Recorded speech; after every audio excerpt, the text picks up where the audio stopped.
Dicevano i latini, nel nome del destino sono tenuta a essere misericordiosa e a farvi caso del mio intervento, perché voi siete stati eroici, siete qua da 4 ore. L'obiettivo che i nostri amici di Selma e a Luisa in particolare si erano posti è stato raggiunto, perché abbiamo dibattuto a lungo del fatto del tempo del po', abbiamo dibattuto a lungo del tema dei fatti, abbiamo ridato dignità politica a una battaglia che è stata per troppo tempo accantonata e trascurata, che invece è centrale nella politica. Quindi io mi limito a 2 pennellate, poi vi mando a casa per dissucchigarsi, ci sono sicuramente già in fermento. Alla questione dei parchi non aggiungo nulla, tutto è stato detto, tranne il mio impegno personale e quello di SEL per mantenere a questa questione la dignità politica che merita. Quindi attenzione, faremo grande attenzione, per scendere nel concreto, a fare argine alle modifiche sgangherate che stanno per essere, che si rischia di porre alla 394, che è una grande legge, e io veramente dico che ci vorrebbe una standing ovation per Ceruti e per tutti questi padri che si sono battuti. Voi non avete idea, noi siamo sulla fronte da 40 anni, come voleva dire 40 anni fa andare in giro per l'Italia e adesso bisognava fare i parchi, e si tiravano dietro le patate nel migliore dei casi. A fare attenzione, facciamo attenzione anche ad altri grandi rischi che spesso non compaiono neanche sui giornali, ma che costellano tutto il territorio per quanto riguarda le aree protette. Penso alle trivellazioni petrolifere nell'Adriatico, nel Tirreno. Oggi a Monopoli il nostro leader Nichi Vendola sta facendo in questo momento una grande manifestazione contro le trivellazioni, contro i buchi neri proprie dell'Adriatico, al largo delle coste leccesi. E non sto a snocciolare tutti i rischi perché li conoscete già. Però noi non stiamo parlando di questo argomento in un momento qualunque. Siamo al 21 gennaio del 2012. Non sarà la fine del mondo, come dicevano i nostri amici Maia, ma sicuramente la fine di un mondo. Perché questa è la resa dei conti globale, planetaria, a livello economico, finanziario, politico, ambientale e sociale. E cosa si risponde in Italia? Come si risponde a questa crisi epocale? Come la Concordia. Voi avete presente l'immagine di questa nave appoggiata lì, un po' tramortita, che non riesce neanche ad affondare. Non riesce neanche ad affondare. L'Italia è perenne commedia di dischettino, neanche riesce a diventare tragedia. E come si risponde in questo paese? Per il governo tecnico che poi è il governo politico, perché di fatto è uscito dall'era di Berlusconi, cosa che tutti attendevamo con ansia, però ahimè non è un'uscita a sinistra come noi avevamo pensato e sperato, è un'uscita a destra, perché certo il governo Monti, conosco Monti che quando andavamo alla scuola insieme lui aveva 3 anni in più, è un governo carico di competenza, di stile, di spessore. Questo naturalmente dal punto di vista estetico, no, ci solleva dopo il bunga bunga berlusconiano, ma è un governo di destra, conservatore, che va dal generale, come si chiama, vescovo, come si chiama, di Bagnasco alla finanza. Quindi è la finanza che prende il ruolo della politica, perché la politica ha abdicato, ahimè, al ruolo di governare, della governance. Quindi la politica se lo merita, forse anche il popolo italiano se lo merita, ma ahimè è la finanza che subentra e decide, gettando all'atto il populismo di Berlusconi, di prendere in mano direttamente le redini della situazione. E cosa propone? E cosa propongono questi professori meravigliosi per stile, spessore e competenza? Ma la crescita! Nient'altro niente di meno che la crescita, è un mantra che si ripropone nella stessa modalità con qualche piccola aggiustatina nel 2012 come se fossimo ancora 50-60 anni fa.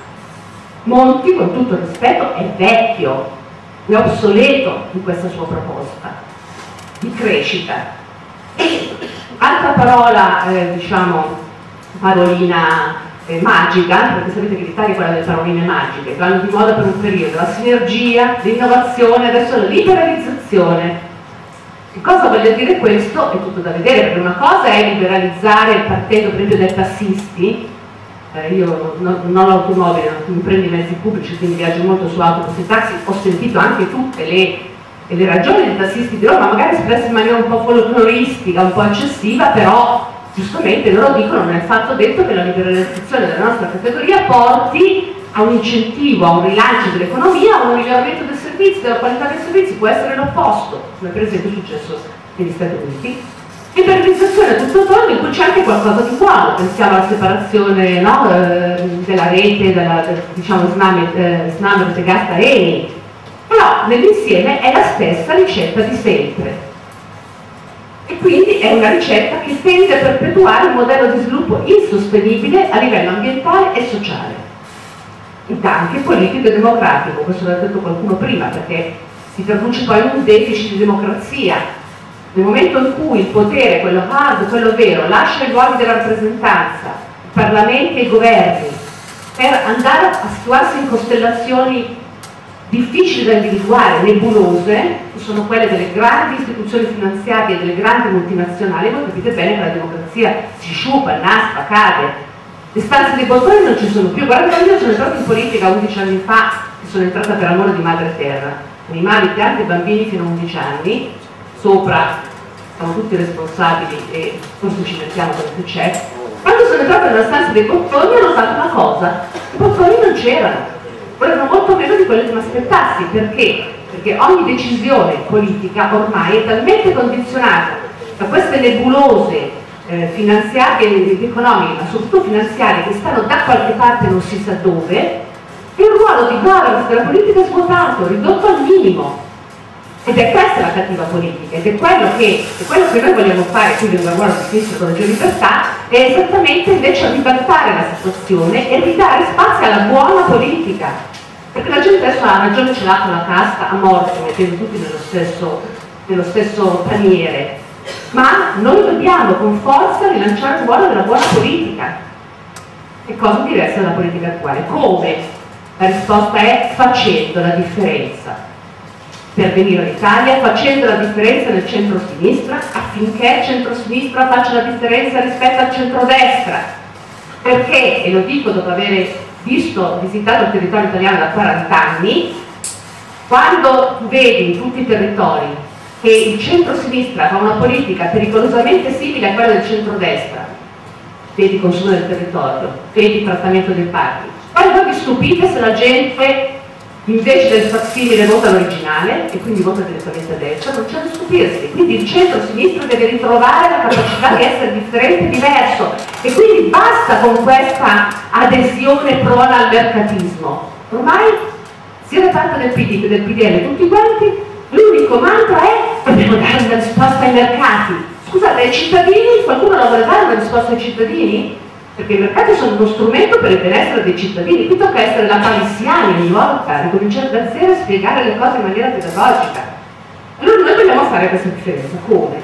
Per esempio, e qui sta secondo me l'uscita del berlusconismo dalla sinistra, con non la green economy, perché ormai la green economy è un'altra di quelle paroline che vuol dire qualche rametto verde sul business as usual, no, con la riconversione ecologica dell'economia e della società, che è molto molto diversa, che va in profondità, che propone davvero un altro modello di sviluppo.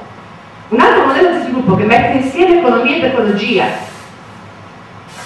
che mette insieme ragioni del lavoro e ragioni dell'ambiente, che integra la dimensione ambientale, sociale ed economica, perché la ragione il buon Engels, adesso finalmente si possono citare di nuovo, in tempi di ideologia tramontata, Engels diceva: i prodotti sono natura trasformata. Questo tavolo di legno è un albero nella foresta, questo microfono era un minerale nel ventre della terra, è trasformato da cosa? Dal lavoro. Quindi se la sinistra è stata daltonica troppo a lungo, perché il verde non l'ho mai visto, diciamolo, perché sapete sono stata fino alla ieri dei Verdi, sono sempre stata nel movimento ambientalista, lo posso dire, anche se all'inizio ho cercato di convertire il PC, ero giovane ottimista, realista, nella sala 74, a sinistra è sempre stata daltonica fino all'altro ieri. E solo oggi abbiamo la soddisfazione di un partito di sinistra che finalmente mette al centro della sua bandiera e al centro della sua politica la parola ecologia, perché non ti sfuggirà che economia ed ecologia hanno lo stesso prefisso, dal greco imposto vuol dire casa. Quindi la questione ecologica non come capitolo aggiuntivo, come un optional, ma come un must, come il nodo centrale, l'asse centrale della politica intorno a cui annodare i nodi, interconnettare i fili della questione economica e sociale. Questo è il punto cardine. È già possibile. Pensate, qui si parlava di carbone, ma l'uscita dal carbone dei combustibili fossili, anche quello non è un option, è un obbligo, siamo costretti se vogliamo mettere un argine al cambiamento climatico, perché ormai voi lo vedete che anche qui, anche io sono del nord, dicevo stamattina, ero abituata a 4 mesi di nebbia e calaverna, venendo del Lago Maggiore, adesso ormai l'inverno non c'è più, c'è qualche episodio invernale che si colloca dentro un trend di riscaldamento. Vedete voi cosa il cambiamento climatico comporterà nel giro di pochissimi anni su tutti i fronti, dall'economia al turismo, dall'agricoltura ai nostri stili di vita? Questa domanda la politica non se la fa. E noi siamo nell'anno di Rio +20, quest'anno si celebreranno i 20 anni dal famoso summit della Terra di Rio. E io non solo ho avuto la sventura di stare a Rio nel 92, ma pure a Stoccolma nel 72, innocente creatura di 23 anni, prima conferenza dell'ONU su ambiente e sviluppo, e all'epoca ero convinta, ero una giovane giornalista ambientalista, cioè adesso appena la gente saprà che cosa bisogna fare, tutti si precipiteranno a cambiare rotta. Vabbè, quella è la velocenza della gioventù, si è visto. Comunque, questo è un appuntamento fondamentale, noi dobbiamo cambiare il nostro modello energetico, quindi le centrali a carbone di Porto Tolle, mi spiace che è andato via il presidente del parco, se uno fa il presidente del parco non solo deve lottare per dire di no al carbone, ma deve lottare per dire di sì alle rinnovabili e le efficienze fatte bene. Che vuol dire per esempio non mettere i pannelli fotovoltaici sul terreno agricolo che ci servirà per produrre cibo, ma magari metterlo nelle zone da bonificare, no? Dove ci sono le industrie, da bonificare e così via, eccetera. Questo significa anche occupazione, perché il semplice capitolo rinnovabile e efficienza dà oggi, 2012, 155.000 posti di lavoro in Italia. Altro che Fiat. Questi sindacati stanno cominciando a capirlo, finalmente l'altro giorno, ha preso 40 anni, però finalmente c'era anche Clini, abbiamo fatto nella CGIL un forum Rio +20 discutendo del cambiamento dell'assetto energetico legato ai posti di lavoro, alle politiche industriali, che significano poi appunto riconversione ecologica dell'economia della società e che va fatta piattaforma per piattaforma sindacale, vertenza per vertenza, sul fronte della chimica, sul fronte della mobilità, sul fronte della produzione di automobili e così via. Non mi dilungo perché avete capito il concetto di fondo. Quindi fare la differenza mettendo insieme economia ed ecologia, ragioni del lavoro e ragioni dell'ambiente. Questo già fare rivoluzione dentro la sinistra, se riusciamo poi a tradurlo nei territori. Chiudo dicendo però che per fare tutto questo ci vuole una cosa che ancora non c'è o che c'è troppo poco. Cos'è? È il salto di qualità della coscienza collettiva. Perché diciamoci una cosa, Berlusconi non è nato e è cresciuto nel nulla. Curcio dalla parte diceva che Mussolini era l'esemplare gigante dell'italiano medio. Noi possiamo dire che Berlusconi è l'esemplare nano, in questo caso, dell'italiano medio. E quindi, ragazzi, se ha resistito 17 anni, ci sarà qualche motivo. Quindi noi dobbiamo lavorare. Ancora il 20% di gradimento potrebbe sempre tornare a volte, anzi dice Nichi Vendola, ha sempre delle frasi molto perfette, che forse questo governo Monti per Berlusconi è una specie di camera iperbarica. Lui sta dentro, al momento opportuno lo tirano fuori, lo scongelano, poi esce bello e fresco come prima e ce lo ritroviamo, speriamo di no. Speriamo veramente di no, comunque a volte ritorno. In ogni caso io penso che per un partito come il nostro, ma non solo per un partito, perché qui il discorso tocca tutti quegli elementi vivi della società che in qualche modo vogliono porre argine al degrado culturale, il nostro obiettivo principale è proprio il salto di qualità della coscienza collettiva, senza il quale l'impoverimento culturale del nostro paese ci condannerà tutti. Non basterà cambiare governo, cambiare schieramento politico, avere il centro-sinistra piuttosto che il centrodestra, perché poi se io ho un centro-sinistra che mi fa una politica di centrodestra, no, il fegato mi si ingrossa ancora di più. Quindi, e chiudo, questo è il nostro obiettivo, salto di qualità della coscienza collettiva. E se poi ci sono momenti in cui, magari ascoltando la registrazione della schettina di Folco ci viene il magone, ci sentiamo particolarmente scoraggiati, io vorrei chiudere ricordando la famosa frase di Lao Tse, che era un filosofo cinese, che diceva: nei momenti di buio non lamentiamoci dell'oscurità, ma accendiamo una candela, ognuno di noi, perché tante candele insieme fanno luce, quindi noi accendiamo le nostre candele e speriamo che illumini il parco del Po, tutti i parchi, ma soprattutto questo disgraziato e amato paese che è l'Italia. Grazie.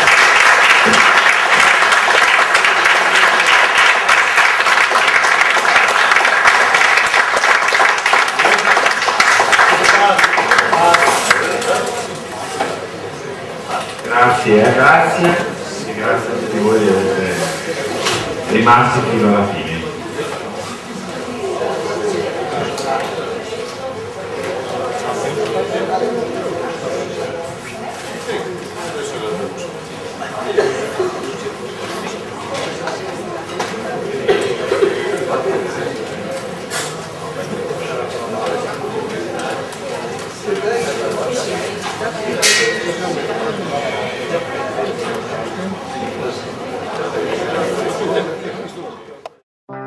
An early photograph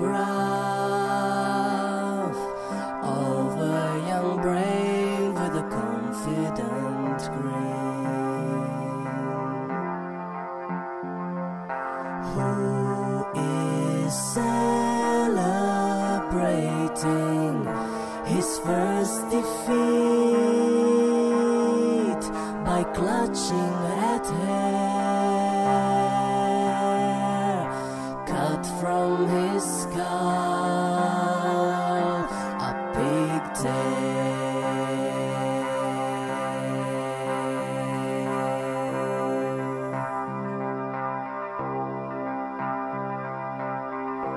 Enter the modern man, like a young brave with a price on his head.